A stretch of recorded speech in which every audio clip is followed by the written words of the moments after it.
बदलापूर अत्याचार प्रकरणातील आरोपीला आता कोर्टात आणण्यात आल्याचं सध्या समजतंय। महत्त्वाची बातमी आपण सध्या पाहतोय।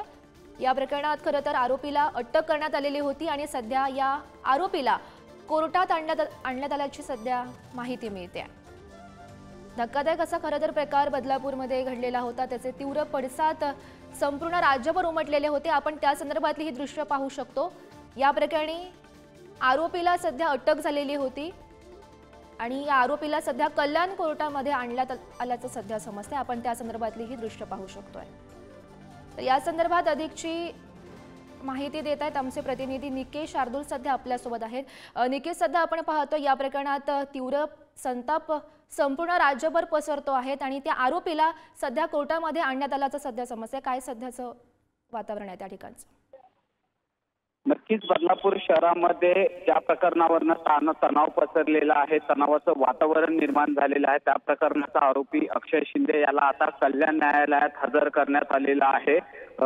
या आरोपीला अटक केल्याच्या नंतर न्यायालयाने सर्वात अगोदर त्याला 4 दिवसांची पोलीस कोठडी सुनावली होती आणि या 4 दिवसांची पोलीस कोठडी संपल्याच्या नंतर आज पुन्हा एकदा कल्याण कोर्टात अक्षय शिंदेला हजर करण्यात आलेला आहे। आता या अक्षय शिंदेला न्यायालयात हजर केल्याच्या नंतर आता न्यायालय या प्रकरणावरती काय सुनावणी करते याकडे पाहणं गरजेचं राहणार आहे। कारण हे प्रकरण जे आहे ते फास्ट कोर्टात चालवण्याचे आदेश उपमुख्यमंत्र्यांनी आणि मुख्यमंत्र्यांनी दिल्याच्या नंतर आता कशा प्रकारे त्या आरोपीवरती कठोर कारवाई होते हे देखील पाहणं गरजेचं राहणार आहे। कारण उपमुख्यमंत्री देवेंद्र फडणवीस यांनी या प्रकरणाची SIT नेमण्यात आलेली आहे। त्यामुळे हे प्रकरण जे आहे ते आता जलद मार्गाने सुरू होणार आहे। त्याचप्रमाणे सरकारी वकील उज्ज्वल निकम हे या संपूर्ण प्रकरणाची केस जे आहे ते लढणार आहेत। त्यामुळे आता अक्षय शिंदेवरती कशी प्रकारे मोठी कारवाई होते ते देखील तितकंच पाहणं गरजेचं राहणार आहे।